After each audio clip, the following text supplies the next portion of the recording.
નીતિન જાની ઉર્ફે ખજૂર, ક્યાં તને ભાઈ અમારા સમાજના યુવાન અમરદીપભાઈ નડવા આવ્યા હતા ભાઈ કે તું એના વિશે આ રીતના વાત કરે? બાકી તે જે ભાષામાં ખજૂર વાત કરી એની કરતા 10 ગણી ભાષા અમને વાપરતા આવડે છે ભાઈ, પણ અમને અમારી મર્યાદા નડે છે. અને સાલા તે અત્યાર લગીમાં 25-50 મકાન બન્યું ભાઈ, હું કાંડ કરે એ બધાને ખબર હતી, છતાંય ઓલવેઝ અમે તો તારા સારા કામના જ વખાણ કર્યા અમારા સમાજના યુવાને. અમે તો કોઈ દિવસ તારા કોઈ વિડીયોમાં કોઈ એવી ખરાબ કોમેન્ટ નથી કરી, પણ તું સાલા અમારા સમાજના યુવાન વિશે તારા મનમાં કેવી વિચારધારા ધરાવે એ જોઈ લીધું.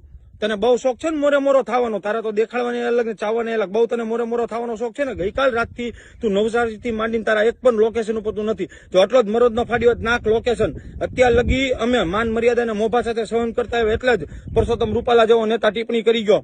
અમુક લોકો અમારા સમસ્ત સમાજની સામે પરસોત્તમ રૂપાલા જેવા પેંડાની ભારોભાર જોઈખા, અને તારી જેવા ખજૂર અમારા સમાજના સેલિબ્રિટી યુવાન અમરદીપસિંહ વિશે આવી રીતના બોલી જાય. અમરદીપસિંહ એટલે કે આજ દિવસ લગી અમરદીપસિંહ ક્યારેય કોઈ જાતના વાદ વિવાદમાં અમરદીપસિંહ નથી હોતા, અને તું સાલા એના વિશે આવી વિચારધારા ધરો છે ને. ખાસ કરીને ભાઈ